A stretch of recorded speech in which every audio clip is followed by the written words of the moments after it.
Yeah, so adaptation's gone right. I mean, what notes did you make? Because I'm curious about Well, your angle about it. that was what I was going to ask you. I made a list of ones that I thought for sure were just falling into that category of really good adaptations because they're all based off of books, plays, and comic books and things like that. But then, aside from that list, I put a note down here to talk about the difference between an adaptation versus a remake with a twist. So like that's where I was talking about like okay, so um where do you draw the line because like um I would say something like Baz Luhrmann's Romeo and Juliet is an adaptation and it just happens to be a modernization and a crazy weird movie with a crazy style to it, but I'd still call that an adaptation. But would you call The Lion King an adaptation of Hamlet, or is that just like taking the story of Hamlet and kind of doing it differently? You know, is The Magnificent Seven an adaptation, or is it just an American cowboy remake of the Seven Samurai? You know, I don't know. I don't really care if it's one or the other. I think they're both very interesting ways to talk about it. I just, it's a good question to think about. Where does the term adaptation stop? And Yeah, I mean, I think my thought when I was thinking about writing that down is that it is mostly about like play book adaptations and not necessarily like reworking of the same story, especially if it's from another movie to another movie. But I mean, it is true that they're all variations of taking something from a prior state and yeah, making it new, whether it's the well, settings or yeah. I anything mean, else. like The Lion King is technically Hamlet. That's from a play, right? Yeah. But I Well, don't know. Or I don't know if that technically, counts or not. it came originally from the Northman uh, folklore story.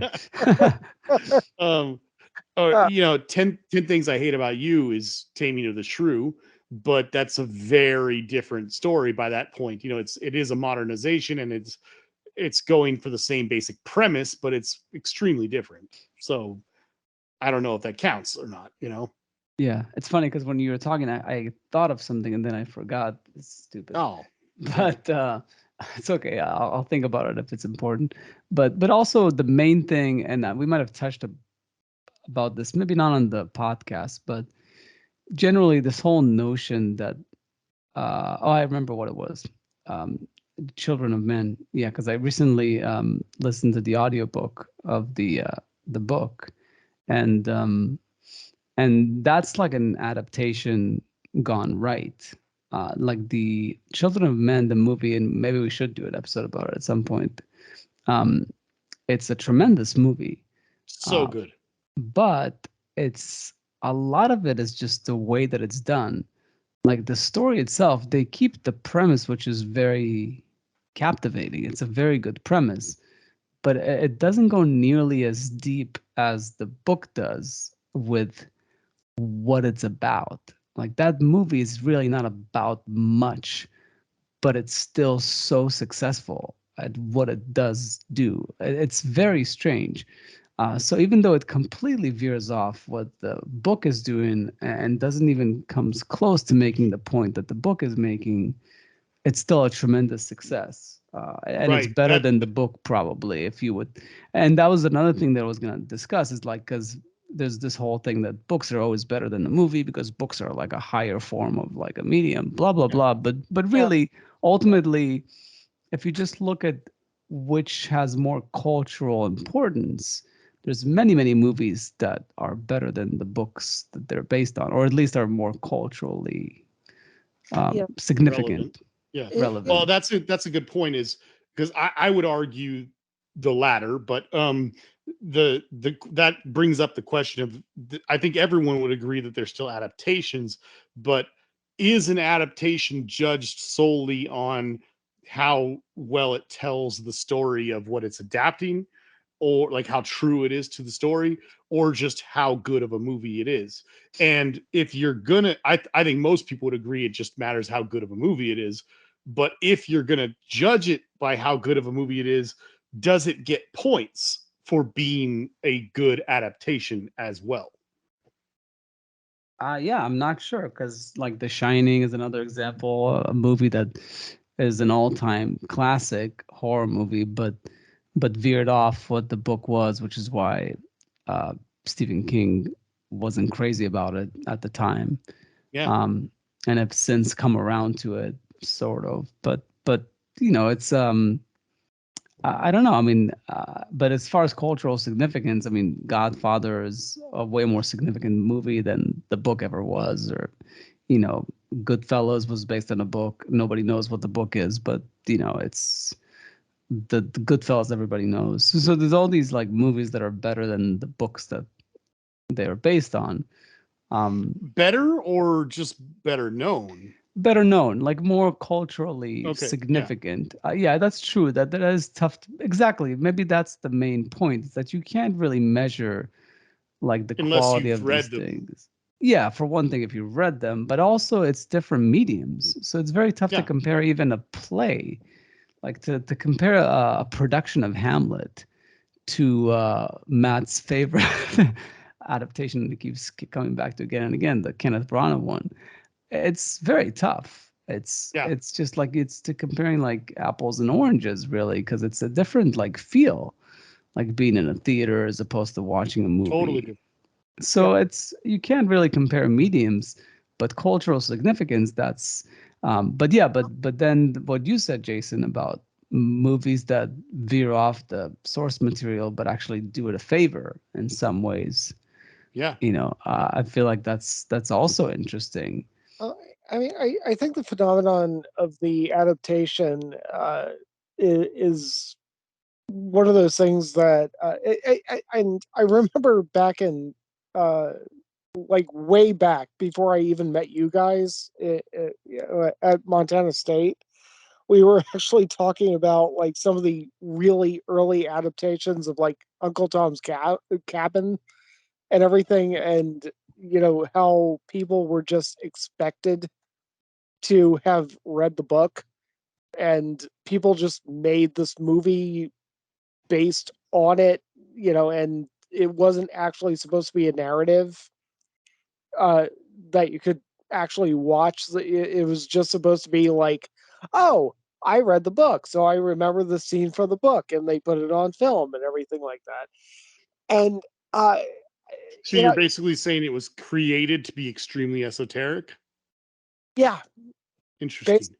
Uh, but uh, the most modern version of that I can think of, and this really grinded my gears when it came out, was the adaptation of Never Let Me Go.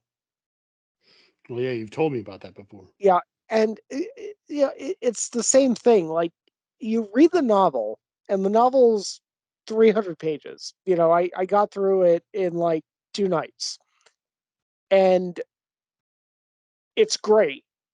I mean, one of the best novels that I've read in 20 years. And they made the movie, and the funny thing is, the movie was too faithful to the source material. Hmm. It made this odd effort to make this 300-page novel work in a 2-hour movie, and there are just certain things that work emotionally in the book, and then when you try to translate it into a 2-hour movie, it's just like, why the fuck is this even happening? Hmm. And this is coming from somebody who's been in love with Keira Knightley for like 20 years. Uh, So what you're saying is that Never Let Me Go is an adaptation that doesn't work. right, it does Or not. no, I'm sorry, Gone Wrong. Yeah, Gone wrong. Is that how we phrased it? Right? Gone right, gone Gone wrong. right, gone wrong. Yeah. it it did go wrong. It gone wrong. Gone Yeah, wrong. and you can contrast that to certain adaptations, again, like The Shining, or There Will Be Blood, or The Godfather. Shawshank Redemption. Yeah, The Shawshank Redemption. Thank you. Yeah. That we're just kind of like, okay, we're gonna get we're going to respect the spirit of what this was, but this is a movie. Yep. And it's a different medium. Yep. Marshall McLuhan was right. The medium is the message. Okay, we're going to embrace the medium. And We're back to that. It's like from the early episodes. yeah, yeah. So we're going to understand what we're going to understand and respect what the general thrust of the story is and what it's supposed to be and what the message is. But we're going to also embrace the medium and defenestrate a bunch of shit that we don't need. Example being like in the book Shawshank Redemption, um, it's more realistic because uh, Andy Dufresne is in prison for so long. It talks about how he goes through the prison, I should say, goes through several different wardens in his time there because Yeah, people's career only lasts for so long, kind of thing. I think when he comes in, it's an older man anyway, and he only lasts for so long. And it's been many years since I read the book, but I think either one of them dies and one of them quits and retires, and then it's like he goes through at least 2 or 3, I think, or something like that. But when they're making the movie, they're like, no, there needs to be a face. Like, it's very important for a movie that there's a villainous face that is the person doing all this to him, the person who represents the prison, the warden, you know. And so we're not going to switch him out for several times in the course of this movie. It's just one guy. yeah, Yeah, no, I think that's the point. That's the best point about this is like what you both said is understanding that it's a specific kind of medium that requires specific certain set of tools to have it be adapted to. Because otherwise, if you go too closely to certain things, like you can be pretty close. And for example, I haven't read Lord of the Rings, but I'm sure not everything's in there. Oh you yeah. know, I but also have not read it, but I have friends and cousins and people who have read it, and they've told me many portions and chunks and even whole characters that are taken out of the story. But I have to assume that it's got to be one of the greatest adaptations of all time, right? I mean, and it's it's fairly so faithful. Like good. I think Yeah. it's mostly faithful. I mean, another example for me is that Watchmen gets a bad rep for being very faithful to the book. That maybe that was a bad thing for Except for it, the but ending, I think. exactly. And the ending is it, and the ending I actually think is I understand why it is what it is in the comic book. And it's supposed to be this absurdist, impossible type of out of left field thing. That's almost completely meaningless. But in the movie, it's a lot more appropriate to have the ending that they have because and I kind of forgot what it is now, but I just remember that Instead the of like a space alien showing up or something like that, it's like a bomb goes off or something, exactly and they blame it on Mr. Manhattan or something like that. yeah, so it all gets connected as opposed to something that it's got more significance, which I feel like in a movie it would really frustrate moviegoers if there was no payoff that was connected because movies are supposed to be connected. Although, I mean, the Coen brothers have proved that you can make a point about randomness yeah. with things like, like Well, A Serious Man and No Country. I think the brilliance of the end of Watchmen, and again, fight me on this. So like, okay, so the ending of the movie is that Matthew Good's character or whatever, like, uh, supposed to be the smartest guy the smartest like human being outside of Dr. Manhattan, concocts this whole thing where there are going to be a lot of attacks that are going to kill like millions of people around the world, and it's going to all get blamed on Dr. Manhattan. And there's this conflict at the end with Rorschach, who is just saying like, you know, uh, you're concocting this whole thing, and you're going to kill millions of people.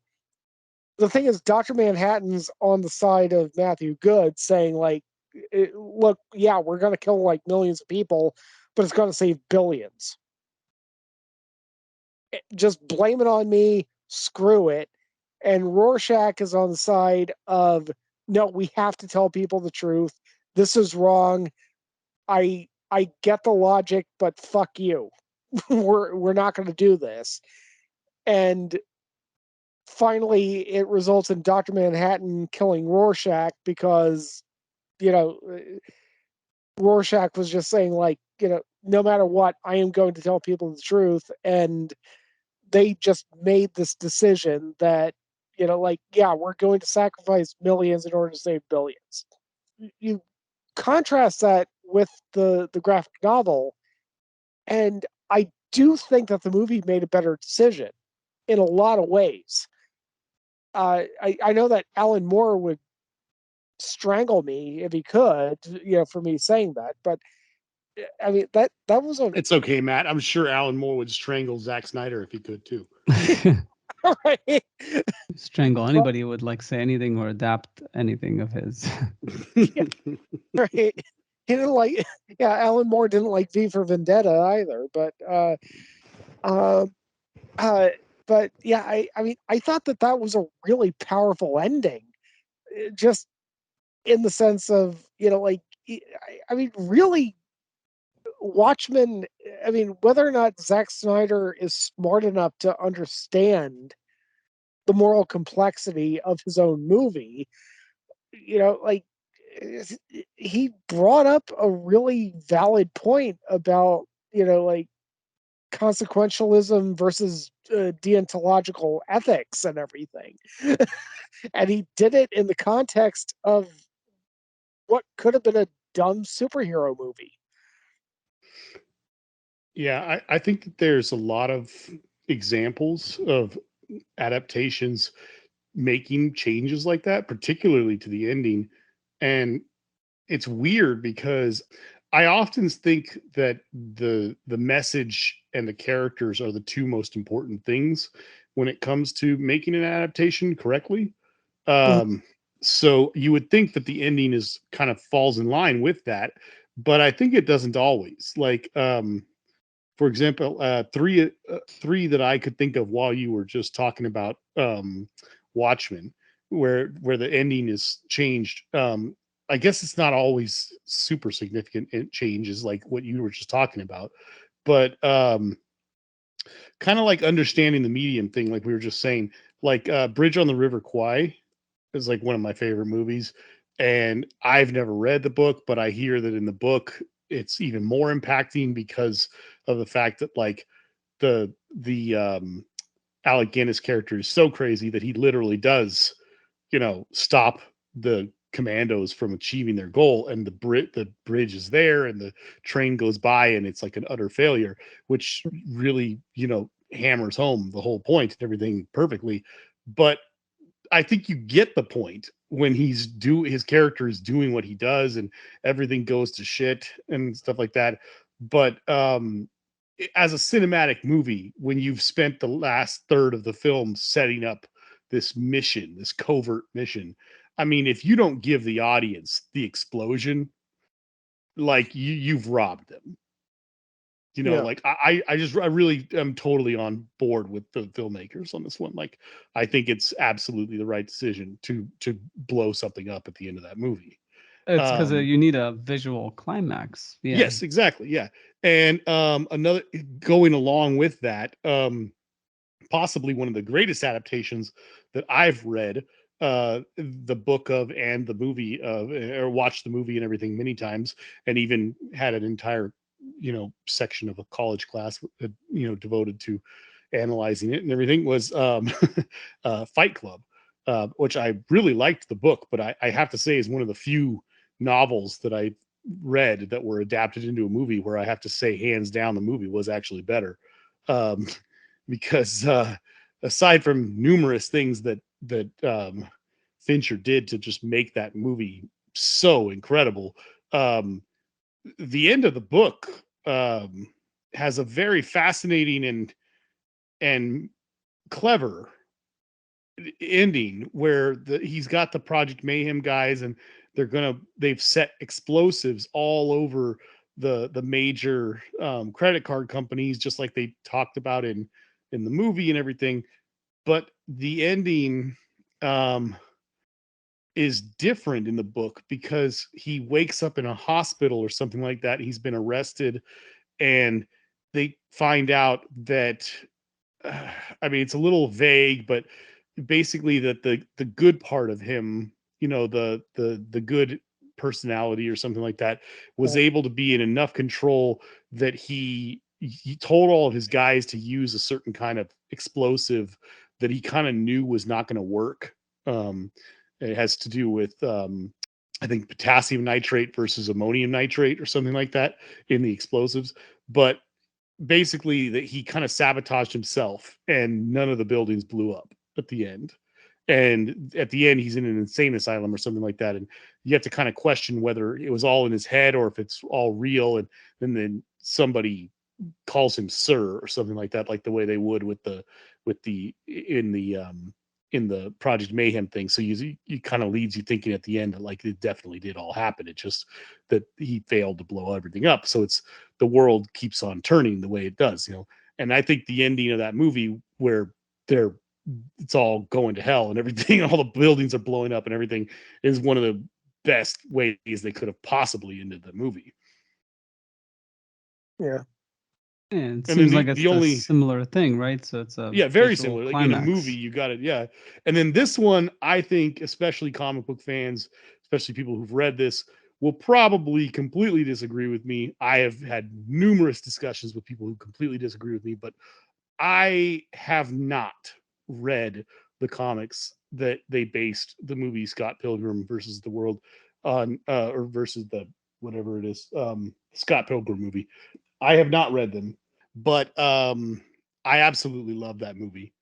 And the huge change at the end that really pissed off all the fans of the comics was that at the end of the movie, or I mean, sorry, the end of the comics, I guess from what everyone has told me, he ends up with knives, not with Mary Elizabeth Winstead's character. And I think everything's pretty much the same, like it is at the end, where the whole climax is supposedly plays out the same as far as I know. But if you remember at the end of the movie, Knives shows up to help him, and there's kind of a thing at the end where like he's sticking around with Knives, and Mary Elizabeth Winstead is walking away, and Knives kind of tells him like, what are you doing, like go for it, go after her, kind of thing. And then he does, and Knives just walks away and lets him be with her, kind of thing.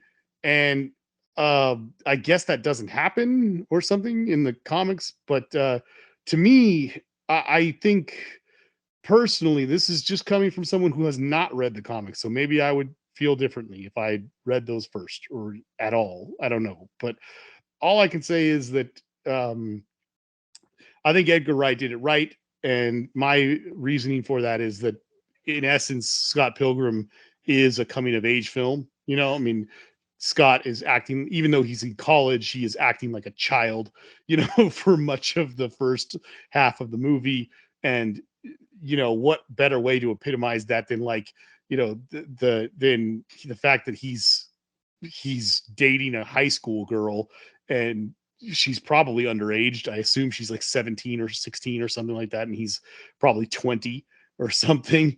And, he meets this girl, and in the first third of the movie, he's talking to his girlfriend, and she's so fascinated with him, and she's like basically like like a groupie for his band, and she just falls all over every word that he says, and he says really stupid things about video games and she just finds it to be incredibly fascinating.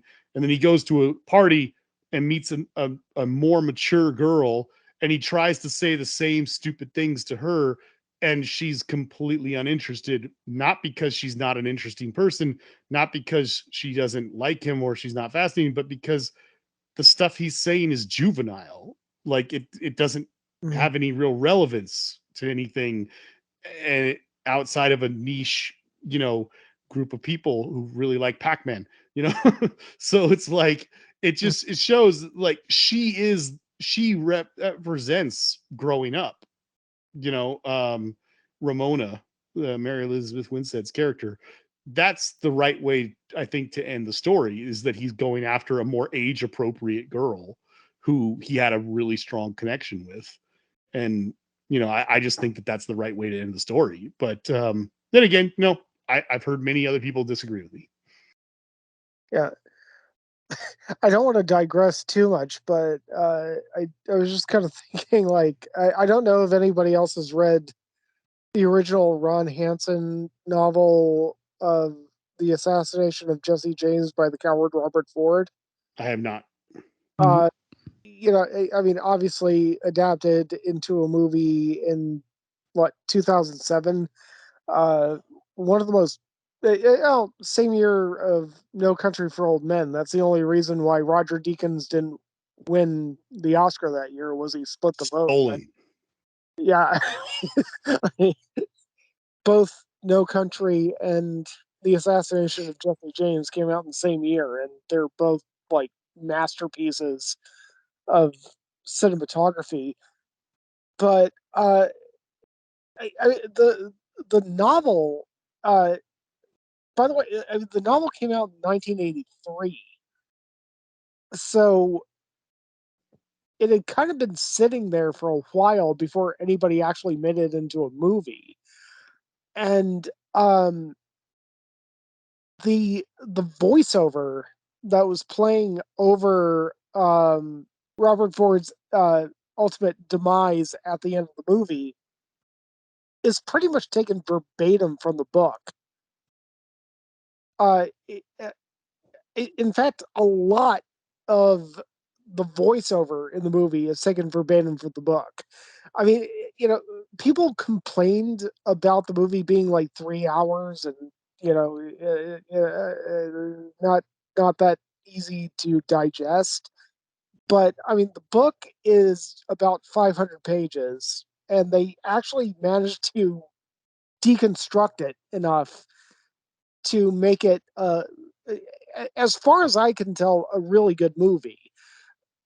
Yeah, a long movie and a methodical movie, but it's a good movie.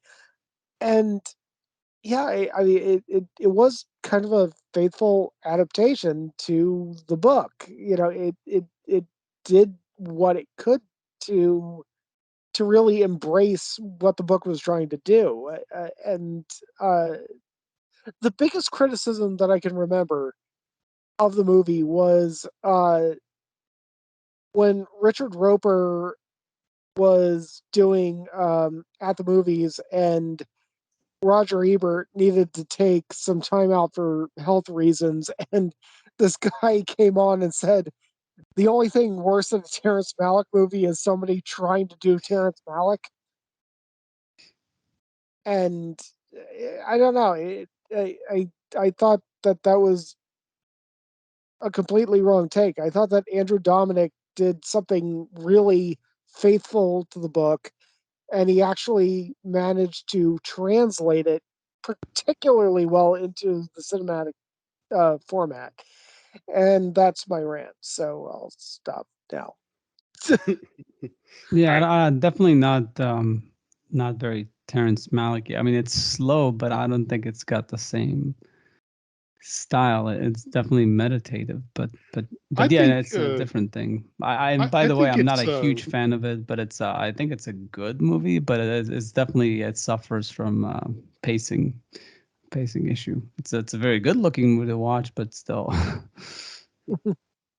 Yeah, but Um, I do wonder if it's almost good to wrap this up somewhere here, because I feel like what you brought up about the remakes and the adaptations from movies to movies, it's sort of like its own subject because it is, yeah. yeah, like it's crazy what happened where I mean, just one example, I guess, as a Oh fuck. it's what. So- no, it just occurred to me that I completely glossed over uh, a great adaptation, well, a great example of an adaptation done well, and that was Predestination. I mean, we've already talked about the movie. Yeah. But Is that based on a book? it's based off of a short story, Oh, okay. and Yeah, and we might have touched on this a bit in the past, like where because we talked about Blade Runner and Predestination, these movies that are based on short stories that lends itself very well as an adaptation because then it's Shawshank easier. You're Redemption. you're not compressing as opposed to you're expanding the Yeah. story. yeah, Yeah. uh, but Um, but the fun. Sorry, go ahead, Jason. no, I was just going to say what Gil was talking about. I agree that the it's a different thing. The whole uh, like movies being remade with a very similar concept kind of thing. Yeah, but more so like the biggest example for me, like the craziest example is the fact that uh, that uh, Kurosawa, Yeah, you know, took American westerns and made them into samurai movies in Japan. yeah, And then Sergio Leone saw that and brought it back to the western, only he did it in Italy, with like, yeah, everybody talking different languages. And and it's a whole other genre. Like he brought it, like the fact that like you take something to one place and then you bring it back to the place where it originated from. The plot, he took an actual plot, like the yeah. Yojimbo. And um got sued for it, and yeah. yeah, And Well, but not then just the Yojimbo, but also Magnificent Seven, or I mean, but sorry, Seven Samurai.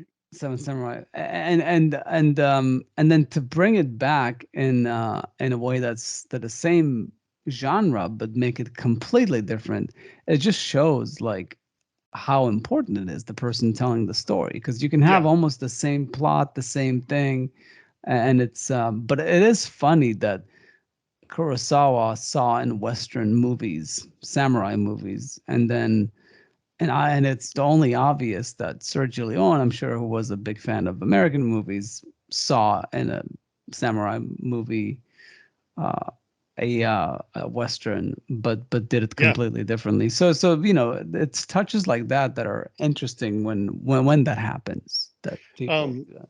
I don't want to go too deep into this, especially because I haven't never watched the whole film. But I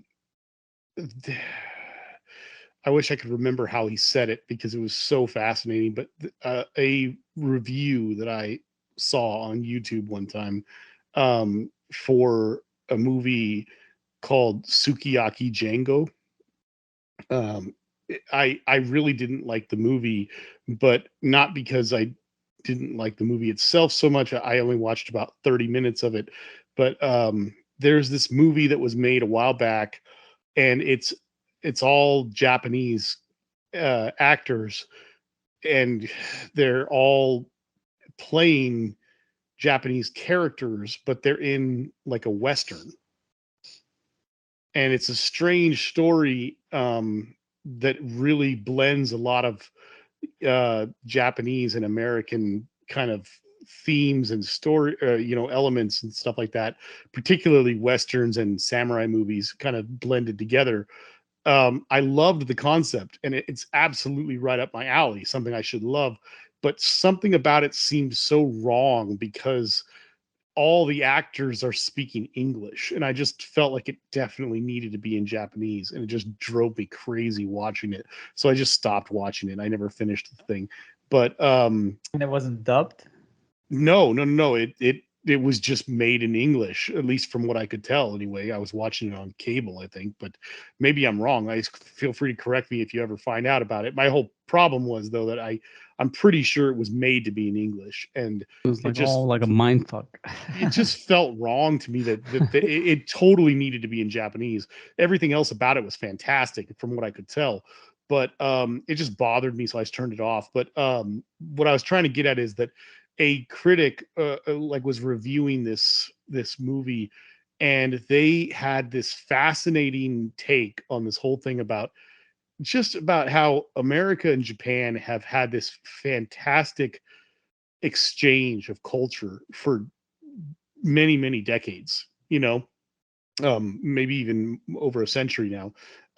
But our cultural exchange has been really good with each other, and it's so interesting to see what you were just talking about, because he talks about how you can see Kurosawa being influenced by American films and American culture, making his movies, which then clearly spoke to Sergio Leone, and him taking those movies and kind of remaking them for as an American movie, but making them in Italy with American actors. And then in a way, so many of Kurosawa's films being remade a bunch of times in different ways here. And then how this movie, in a weird sort of way, was kind of taking those films and repackaging them into a Japanese film with Japanese characters in an American setting. And it's like such a back and forth thing that, in a weird sort of way, that movie like almost kind of represented the epitome of all this weird exchange in a beautiful way. Except I just couldn't watch it myself. I couldn't get into it because it felt like I was watching I don't know what it felt like. It just felt strange because I just thought it definitely needed to be in Japanese. So I don't know. That's just my weird thing on that. And Magnificent Seven was it adapted, right, from Seven Samurai, right? Absolutely. As Yeah. was, I mean, the Seven Samurai has been probably adapted 25, 30 times, probably. I mean, it's Yeah, like yeah. the Magnificent Seven, Bug's and Life. Bug's Life for sure is a good one. The 13th Warrior. I mean, the list goes on and on. Yeah. But yeah, no, but it's interesting. That is a more clear exchange between that he was influenced by American movies, made it into a samurai movie, and then it bounced back. Like it only makes sense. But the Sergio Leone thing was just like a whole other thing. Yeah. But I don't think if there's not too many examples of that. No, Uh, not I in the back mean, and forth for sure. this is another subject of conversation. We can think about it for next time. But like, yeah, it's like I wrote this down as like movies that are influenced by filmmakers, like basically movies that wouldn't have existed if it wasn't for certain filmmakers existing and making certain types of movies. Because we touched on with Jesse James, like the Terrence Malick like Yeah. thing. There's movies that owe so much to his style, just like there's movies that owe so much to the Scorsese style, or even somewhat the Um, Spielberg style. But but we don't have to get into it because, like you said, we could always save it for another thing. But just throwing it out there, like you know, John Carpenter made Assault on Precinct 13, right? Assault on Precinct 13 got remade into a modern remake, which wasn't nearly as good, but it was interesting. Had Ethan Hawke and Lawrence Fishburne and a few other people in it. But then it also, what's interesting, I think, is that he kind of remade his own movie when he made Ghosts of Mars, and he just made a futuristic space, Martian version of his own movie that kind of had zombie things instead of criminals attacking them. And then another weird sort of similar one would be like um George Miller. He made the three Mad Max movies, and then early on in his career, and then way later in his career gets a chance to make a Mad Max movie again, doesn't make a sequel, instead kind of reboots the whole thing and makes a whole new franchise with that Mad Max Fury Road. But you watch Fury Road and you see that he is taking so many ideas, characters, elements, and all these things from those 3 movies and putting them into that movie. And that movie would not exist without his previous ones that he did. Yeah, so being influenced by yourself in a way is also like its own thing. Kind of interesting. Yeah, but that's the whole, like, art begets art type of thing. So we could we don't have to talk about them, but I mean, I really feel like if we could even do it in another episode or something, but we barely even touched on all the classics that have been remade hundreds of times, like um Sherlock Holmes, Robin Hood, Dracula films, the Burroughs stuff like Tarzan and that John Carter of Mars movie, which is horribly underrated. And then there's definitely an infinite amount of movie of like source material that we could discuss, but it is a good point, because some of those were like Peter Pan and like some of the fairy tales have been remade so many times, so you could definitely discuss that for a while, like just which versions like Shakespeare at that point. They've been adapted so many times. Yeah, exactly. And what makes good versions better than others? And it seems like ultimately what we said is understanding the medium, understanding that sometimes you would have to change the ending to make it a cinematic ending, and you definitely need a visual climax, when possible, we or could, an emotional one. Yeah, we could do a deep dive into that sometime. But I mean, like, one thing that I love about that stuff, and this plays into Shakespeare, it plays into some of those classics like we just talked about, vampire movies, like specifically if it's a Dracula thing too. But I especially if I've read the original source material or if I've just seen a whole bunch of versions, I get a real kick out of watching adaptations when they're done right, because I like to point out stuff that you can compare in all of them, and talk to people about like who did what best. Even if like the movie wasn't as good as another adaptation, you could point out like in this Dracula movie, the Rehnquist character is like so much better than in this one and this one and this one, and so on and so forth. Yeah, and ultimately it's tough to nail all those things just right. I mean, those rare ones, but totally. But everything is just an attempt to tell a story in its own way. And yeah, before Matt joined us, I was talking about the Pinocchio thing, and the Del Toro Pinocchio. I don't know if you've seen it, Matt. I have not. Yeah, it's definitely Pinocchio is supposed to be a kid's tale, and even though some of those fairy tale, like the earlier ones, are supposed, they get very dark, but he goes dark. Like, it is not a kid's movie. It's like Pan's Labyrinth stuff. Pinocchio has got some, like, in all the adaptations, I mean, the nose, the turning into a donkey. There's a lot of stuff that's like really, it's not easy for kids to stomach, but also just visually where he goes there, and where the story goes, it's still the same plot points, but it's just very, very adult, essentially. Like, not, it's, yeah, I mean, a teenager could watch it, but definitely not a kid.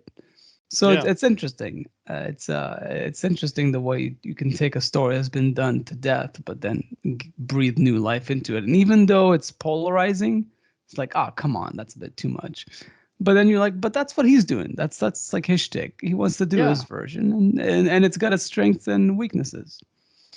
Yeah. I don't remember the specific conversations we were having, but I definitely remember all 3 of us watching that David Tennant Hamlet thing, and it's like, that's the kind of stuff I'm talking about, when you see a scene and you're like, you've seen it 5 other times, but you're like, for the first time ever, you see Patrick Stewart play a character just totally different than, just the choices, doesn't matter if it's an acting choice, directing choice, storytelling choice, something they did different in the writing. I don't know, but like, I mean, while we're talking about Shakespeare, I love Joss Whedon's Much Ado About Nothing. I mean, it's like so different and so great all at the same time. And it's not the only version I love. I love the Brana one too. But it's just It's great seeing that stuff, you know. Yeah, I mean, my favorite thing about the Joss Whedon Much Ado About Nothing is that he didn't write it. I I don't I so like you right now, Matt. Oh, what did he say? Sorry, Don't. I missed that. We're not going to repeat it. It's blasphemous. I guess I'll And Matt listen to it when I is edit just the episode. trying to get back at me for my equilibrium comments because Matt is trying to just piss me off. You had a fraction of the I was talent gonna that say, man had. as far as Yes. like remakes, I was surprised to hear that they remade Akira this year. Oh, did they? There's the with Bill Nye, this movie called Living. And he's getting a lot of like buzz. Like they're saying it's like a great performance. I think he might be nominated for an Oscar for it. Like the movie is also well reviewed, but I don't think anybody says that it's nearly as good as Akira. But they're saying it's like a solid version of that story, and it's, I guess, smart that they chose like a British, setting, like a British actor and stuff, because like you feel like Japanese and English people both have this like, you know Yeah. um quiet desperation about them. To, like, I'm you brought that up, and I don't know why. He's a great actor. I love him so much. I don't know if I've ever seen him do a performance I didn't like, but I don't know why my brain did this, but you're talking about Akiru and you're like a remake. My brain is trying to picture it, and for some reason you're like, and it's a Bill Nye movie, and I'm like, the science guy. oh, And I sorry. don't know Yeah. why on earth my brain went there. I don't know. It makes no sense because the first thing that comes to my brain should definitely be the actor Bill Nye. I don't understand it, but that's Yeah, just where my brain went. I don't get it. They do have the same name. That's kind of funny. It's just spelled I think it's different. spelled different, but it's pronounced exactly the same. But I don't think anyone has ever been talking about movies and brought up Bill Nye and have had that reaction. Never once. I've always thought about the actor every time. He's so amazing. And for some I think reason, it when might you be said that, it might be Bill Nighy. Like maybe no, it's like I don't I'm think not so. saying I it think right. it's just Nye. It's it just is Nye. pronounced Nye. It just No. looks like Nye or It's got to whatever. have more letters than Bill Nye. All I know is there's no excuse for it. I just, for some reason, that's what went through my head, and I was like, "What?" And then it just clicked, and I was like, "I'm dumb." Yeah. Yeah. No, there is definitely a big subject of conversation that we've touched on in other episodes, like the whole adaptation thing. But yeah, you can almost break it up to like 3 parts, like the whole different.